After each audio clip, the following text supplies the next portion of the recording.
Who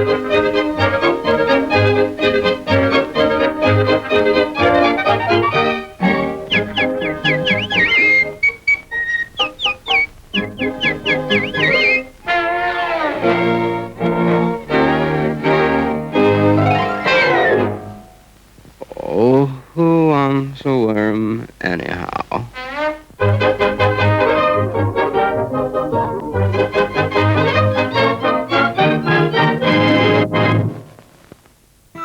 Entertainment tonight on BBC1 and top of the bill at 6:15, the main event, where even the contestants play along at home. This week supported by stars of television and sport. At 7:05, as one relationship blossoms, another's suffering. Sometimes you make me feel like a complete outsider. Well, if that's how you feel, I'll keep my problems to myself and you... They are not your problems. Haven't you worked that out yet? They're ours. At 8, it's the beginning of a new day for those who are open all hours. It's going to be fine and bright. Didn't you hear the weather 4-4 forecast? The 4-4 forecast, that's 3 4s are 12. Don't you mean the weather 12 cast? Yeah. Then at 8:30, get into gear for Birds of a Feather. When I first met Marcus, he was a sexual dynamo. Yeah? What happened? I think his fan belt snapped. Tonight on BBC1. And on BBC1, the main event before the main event is Jim'll Fix It. Hello there, welcome to some more super Jim'll Fix It's.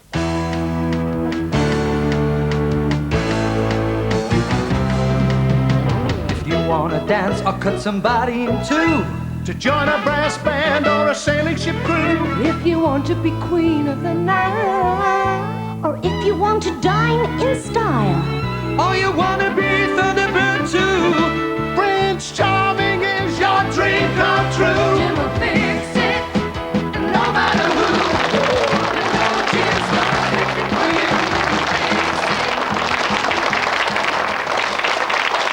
And hello, ladies and gentlemen.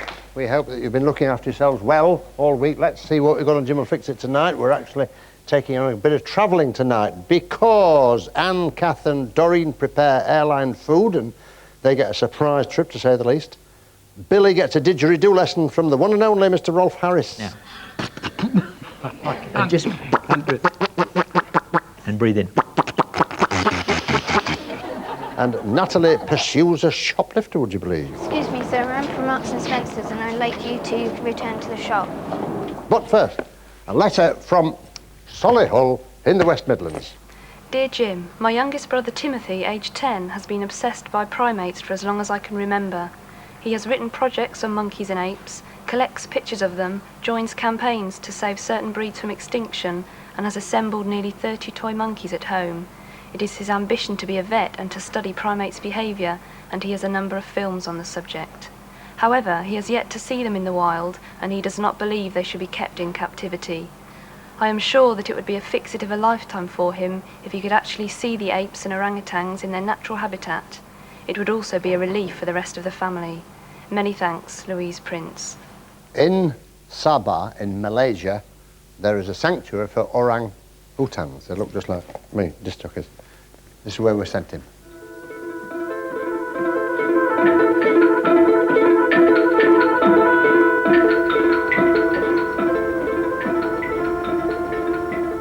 Malaysia is situated just north of the equator and covers a total area of 330,000 square kilometres. It consists of Peninsular Malaysia and the states of Sabah and Sarawak, which are on the island of Borneo. This is Sandakan in northeast Sabah, a bustling Cantonese-style port with a thriving market.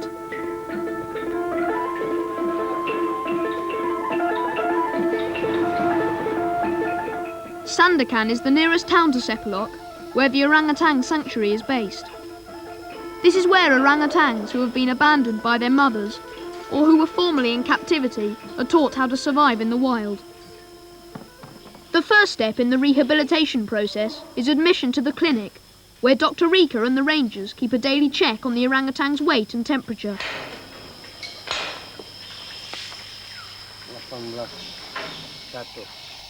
They are then taken out to the nursery to learn how to climb. When they're climbing, when they're learning to climb, why do they cling on to each other? Because they need someone to, as a friend, and that's why they cling to each other. Because when they stay with their mother, they used to cling to the mother, yeah. How long would it take for a baby like this one to learn to climb properly?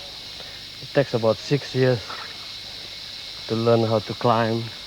Because it involves building up the arms and the muscles. Yeah. So that's why we send them to the nursery, because they have nobody to train them, because they lost their mother, see? So we are the one who let them learn.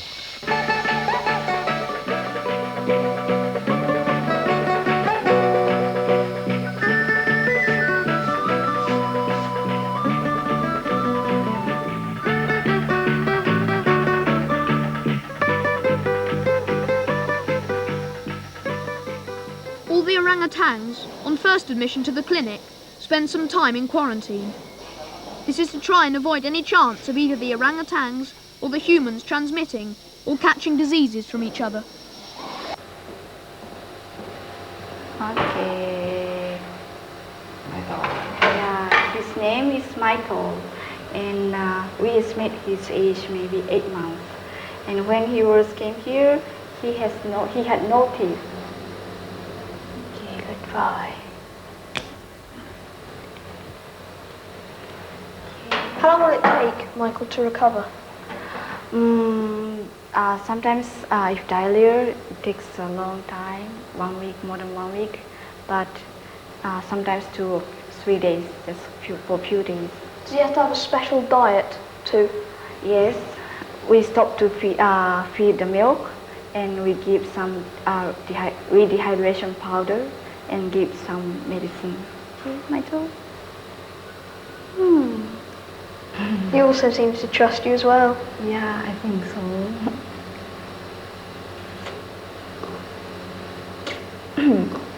My dog seems to find it a little sort of bitter. Yeah.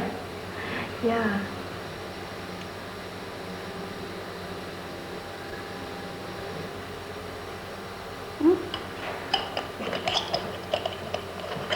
Does he ever sort of spit it out? Okay, finish. Seems to. Yeah, Elise. Hi.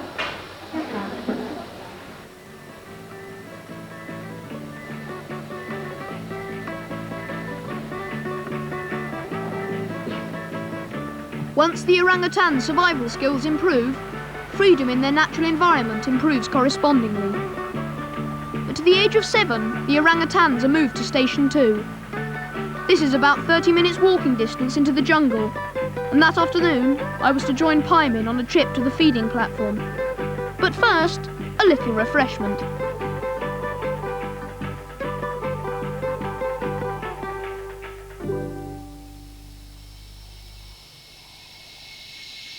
Piemin and the other rangers continue to supply the orangutans with fruits and milk at Station 2, but this is only meant to be a dietary supplement, since the animals begin to forage for themselves.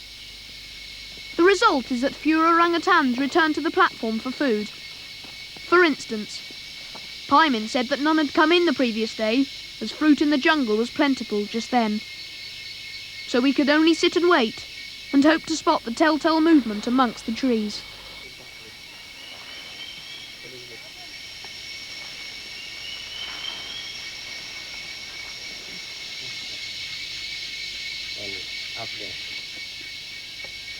Although the rangers want the orangutans' return to the wild to be successful, they are always delighted to see their old friends when they swing in to visit the platform.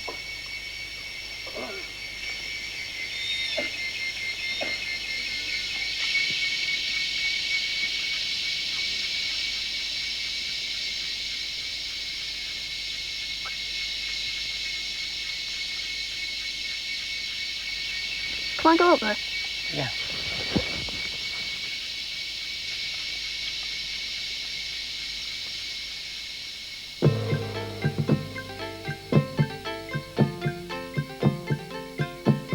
Since Sepilok's establishment, over 100 orangutans have been rehabilitated into the wild. These orangutans rarely visit the feeding platform. The orangutan is unique to Borneo. The staff at Sepilok are doing their best to prevent it becoming extinct.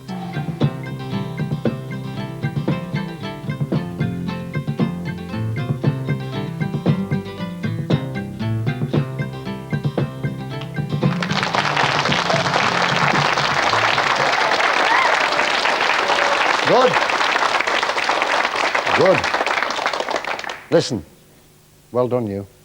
Thank you very much. Fantastic.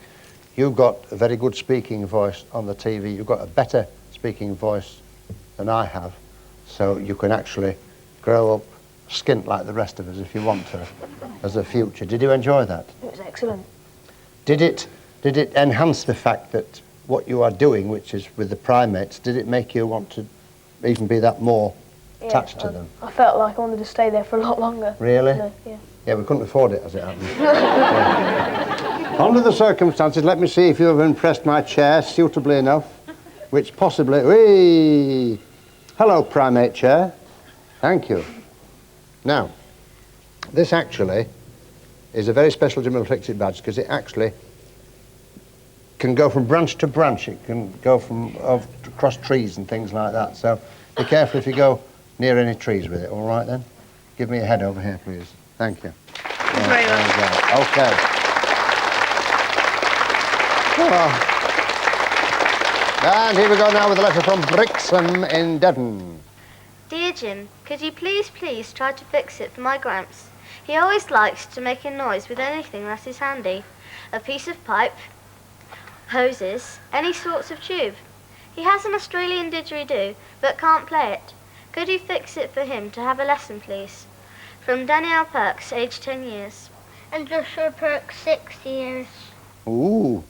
Well, now then, a didgeridoo, they, who do we think could give him, like, a lesson on a didgeridoo? Who do we think? Give him a lesson on a didgeridoo? Rolf Harris. Why not? The one and only, Mr. Rolf Harris. Can I call you Billy? Yeah, you can, Rolf. From what Danny says, any bit of tubing, you play tunes on it. Can you give us an example? Yeah, I'll give you a try anyway.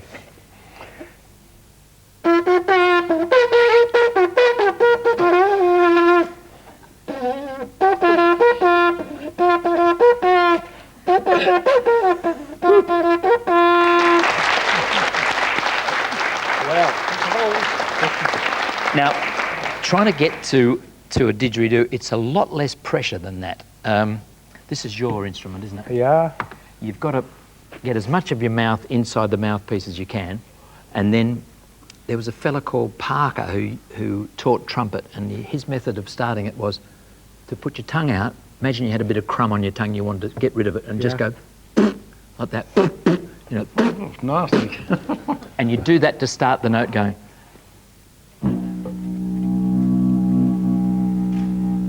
But no pressure at all, hardly any pressure. Try it.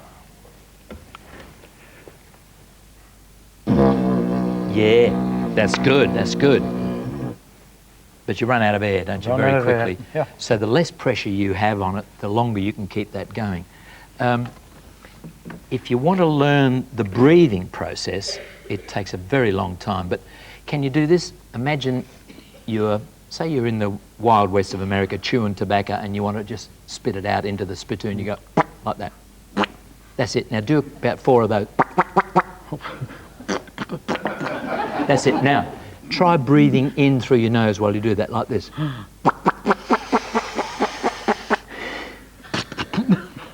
And just and breathe in. No, you're actually... Well, let me show you what we need. Some water. That's a good idea, Danny. Bit of water in there. And what sort of straw do you reckon, Josh? What's a good colour? Blue. Blue is good? Blue. Right, blue is good. Now, the plan is... Oh, did you get him? Yeah, I got him. Round 2. The plan is to keep a continuous stream of bubbles coming out of there. So there's no pressure at all on this, hardly any pressure. And you just squeeze with the muscles of your cheeks to blow the air out while you breathe in through your nose.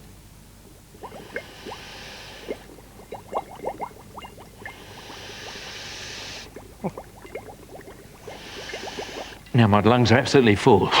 So try that. Get rid of all your air. I don't want your straw. Oh. Well. Now get rid of the air from your lungs. Now breathe in. Through your nose. No, I can't do it. Well, let me try this then. Show you this way. Get a mouthful of water and you're able to breathe in and out through your nose when you're holding a mouthful of water. Imagine it's a mouthful of hot soup. You can go with a mouthful of soup there.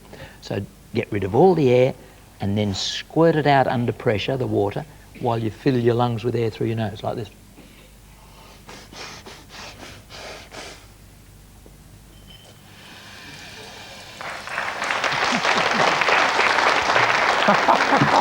Now try it. Now get rid of all the air from your lungs.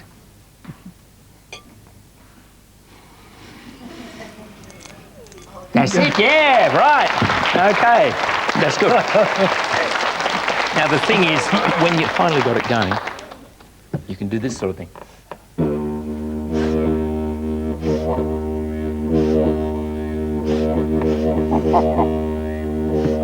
You can just keep that sound going. You reckon? Can you make a sound on this one? Try this one. Because you're pretty good on your own one.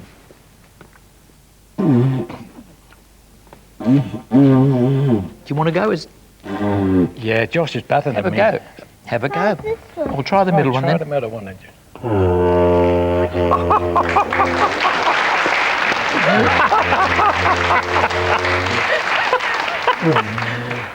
Now you've lost it. Oh, that's it. That's the basic note. Try this one then, Billy, and see if you can get that.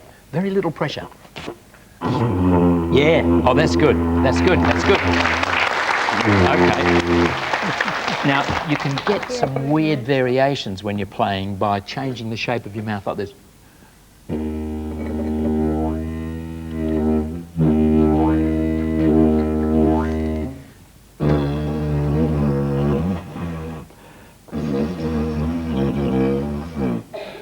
Now, you can also get a pulsing sound by going in the middle of it, so you're going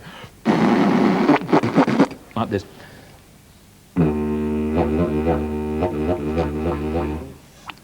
Just squeeze the air out as you're doing it. At the very end, you got the basic note, but that's good. I mean, that's the basis of it. Now, you go away and practice. Any time you're lost, get Josh in, because he's better than me. Yeah. Thank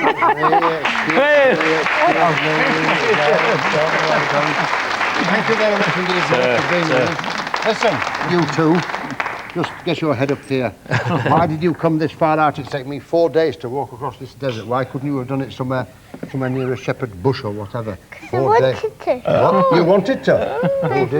But look, here's the Wild West. There's people over there. You're supposed to be 4 days away. Do you mind? Not there's people over there and people over there. You've blown it now. Right. Tell you what we'll do. It's not easy, is it, this game? Not easy, but it's Jim, terrific no. nevertheless. Tell you what we do here. You should say pardon when you do that. Now then. The maestro, and there's no other word for this man, because the talent, unbelievable. Somebody's going short somewhere, because he's got it all. Right, the maestro will give you your Jim Fitzgerald badge. Thank you very, very much indeed. Right. That goes on there. And this bit goes round there. Yeah. Congratulations, sir. Thank you, Lord. Thank you, Jim.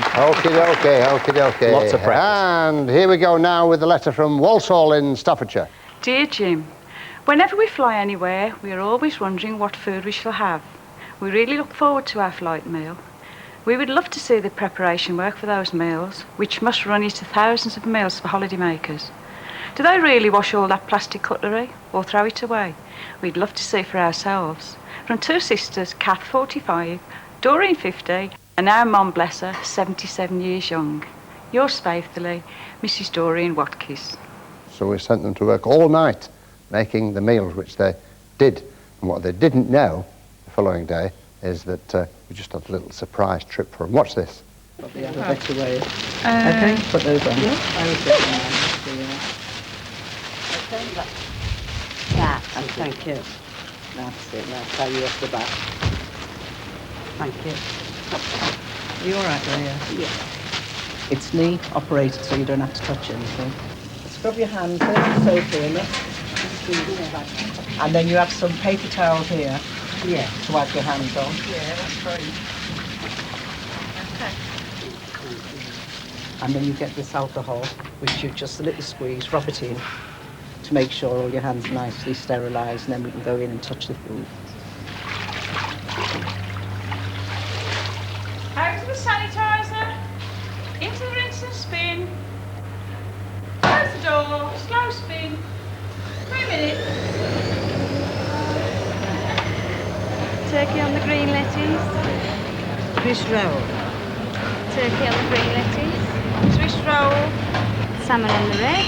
Chocolate sauce. And a caper on the top. Custard. Caper on the top. Caper. I've never seen them before. Here a blob. There a blob. Everywhere. A blob. Blob. Finally, that's it. Finally. Dill on the salmon. Raspberry. Little bits of cucumber. Raspberry. Salmon on the red. Mayonnaise on the salmon. Chocolate sauce. Salmon on the red. I don't know what this is. Chocolate sauce. You expected me to get that all over the place.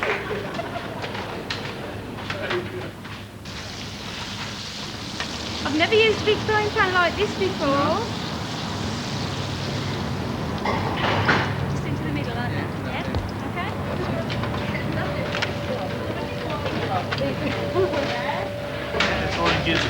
Oh, that's at the top then, yeah. That's a top, Good on. yeah.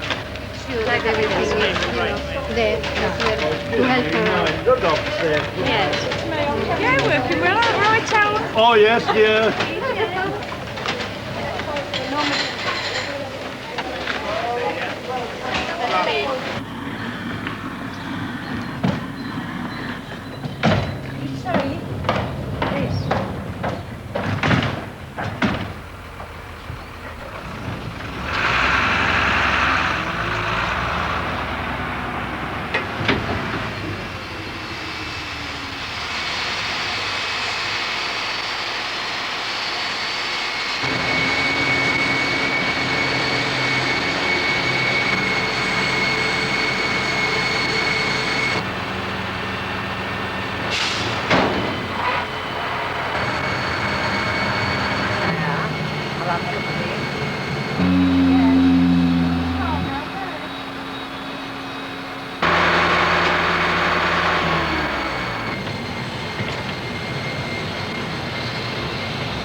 Hello, I'm Grace. We heard you worked very hard last night to prepare all those foods. Yes. Yes. We would like to invite you to eat some of this food with us on board while we're flying to Amsterdam. And here's a ticket to Amsterdam. Thank you very much. There you go. Enjoy your flight. Thank you. Thank you very much. Beautiful. You love to smile. Really?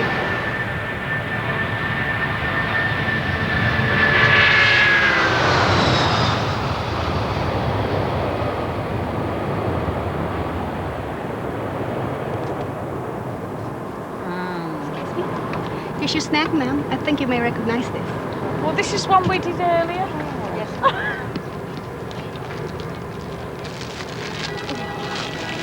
I'll get used to this.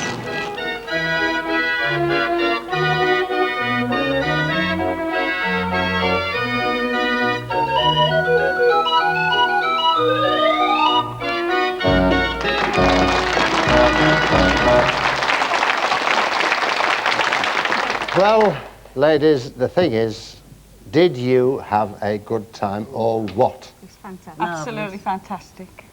Do you know that you were all banned from Gatwick Airport Why? for being marvellous and giving everybody a good time, and nobody wanted to work and everybody wanted to laugh? Did they spread chaos in your shop, love? No, they were very good, actually. Were they? Yes, yes, they were Oh, all really right good. then. All right then. Now then, hey, how many meals do you do in a week there? Well, anything between 60 and 80 to 120,000 Really? a week, yes. Yeah? And the meals that these ladies prepared, did they actually go into service like that? Well, yes, they ate them themselves. Yeah, I've got a report here from a hospital in Amsterdam, and it says... Now, listen. They said that you were uncontrollable, and I said, send them to me, I said. I'll control them. Now then, first of all, listen carefully to what I do. Take hold of that like that, please, my love. That's right. Take hold of that, please, like that. You take hold of that. Now, open the ribbons like that. There you go. That's right. Open them up. Hold them up now, in front of you, like that. And that, you see, you're doing as I tell you. This is fantastic, marvellous. And after 3, put them on. 1, 2, 3. Ta-da!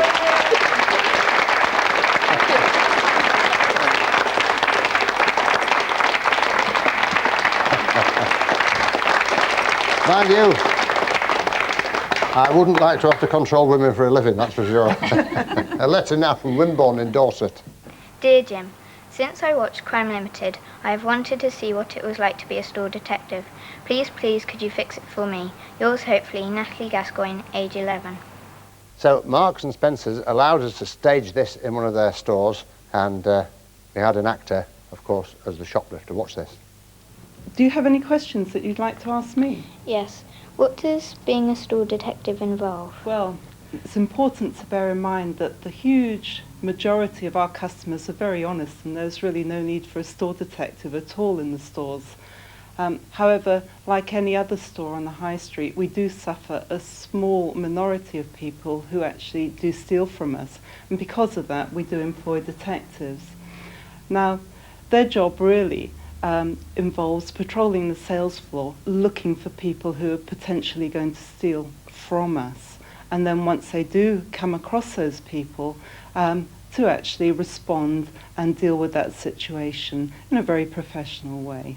What's going to happen to you today is I'm going to hand you over to Elaine Marston, who was a store detective, but in fact now works in our head office security department. All right? This is the control room where we monitor the closed-circuit television. Here we have 16 cameras where we can monitor the whole of the sales floor. Stuart here is going to show you how to do it. Hello, Golf 2, Golf 1, over. Send over. Yeah, can you send me your location, please? Golf 2, I'm walking down the next corridor, the left customer service, over. Yes, received. Natalie, do you want to see if you can find Kevin for me, please? Want to zoom in a little bit? Yeah, that's it. So if you zoom out a little bit, that's it, good. Keep the joystick going left. See, he actually walks quite fast, Kevin does. There's camera number 6, that one there. There it is. Fine. Well, Natalie, we've seen how the concealed cameras work. You and I are going to go down the sales floor now. We're going to appear as mother and daughter shopping, but we're going to keep our eyes open, see what we can find. We're going to look for a shoplifter. He looks a bit suspicious. He's sort of dodging around. You see him, a stripy jumper? You see him? He looks slightly suspicious. What's he doing? He's looking around, isn't he? Yeah. He's not actually looking at the merchandise. Right, let's just go over here in the jeep. Right? And we'll radio to the CCTV room and let them know. Okay. Go around the corner. Stop there, Natalie. Introduce your radio. So, Natalie, we're going to be November, so November to control.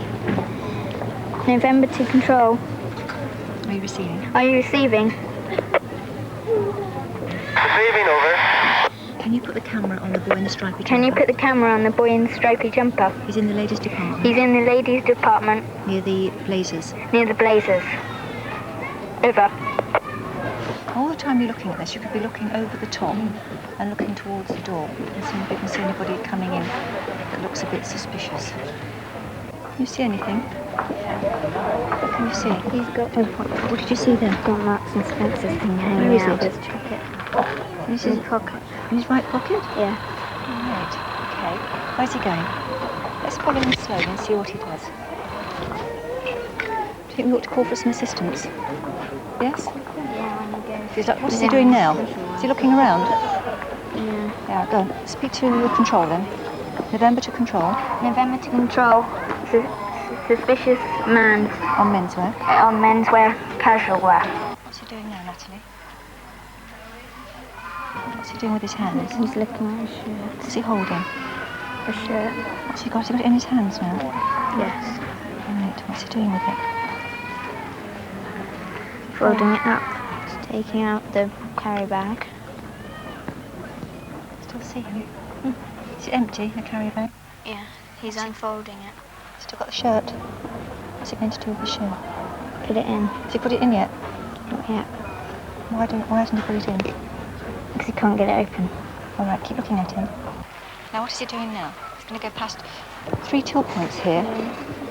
If he wanted to, he would have the opportunity to perhaps buy it if he was really honest, wouldn't he? He could have gone to any of those tills and paid for it. Looks like you're going to leave. November to control. Okay. November to control. Assistance required. Assistance required. Suspect leaving ladies' fashions.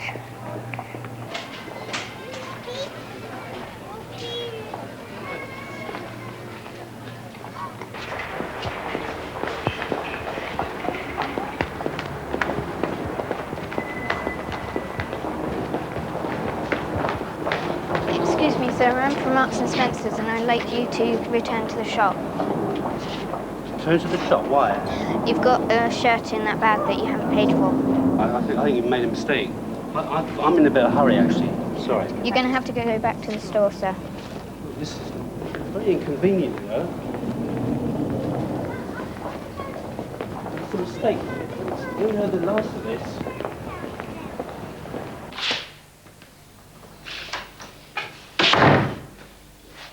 Right, my name's McLaughlin. I'm the store deputy manager.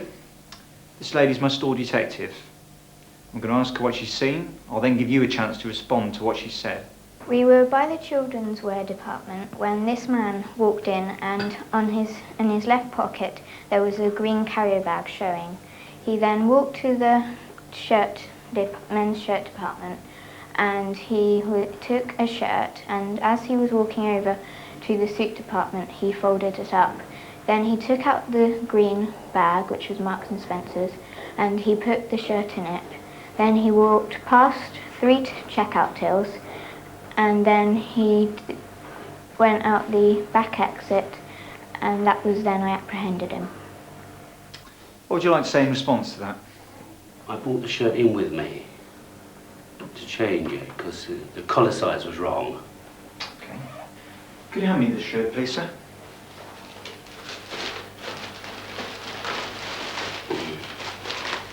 Thank you. What size shirt are you, sir? 15. Well, this is a size 15. Why would you want to change it?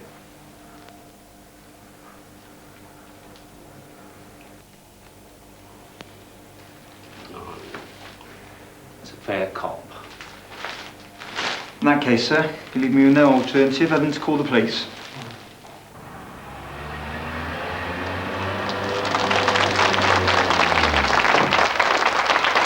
Well, thank you, ladies, for doing that for us. Very kind of it. Did you enjoy the day? Yeah. Now listen, I've got to ask you something. There's 3 ladies. Why is it always the men that's the villains? All you ladies, purer than pure. There's a man bad a counter in, a man bad a counter. Don't you girls ever commit sins or anything? Are you all... they don't.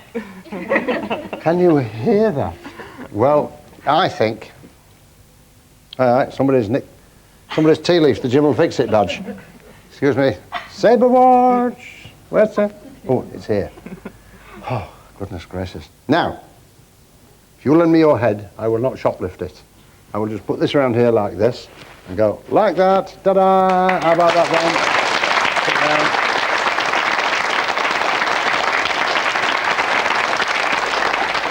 So, ladies and gentlemen, you know the translation of good night. It means please to look after yourselves very safely all week. See you next week for some more super Jim will fix it. Your letter was only the start of it. One letter, now you're a part of it. Now you've done it. Jim has fixed it for you. And you and you. It must be something that you always want to do. The one thing that you always wanted to.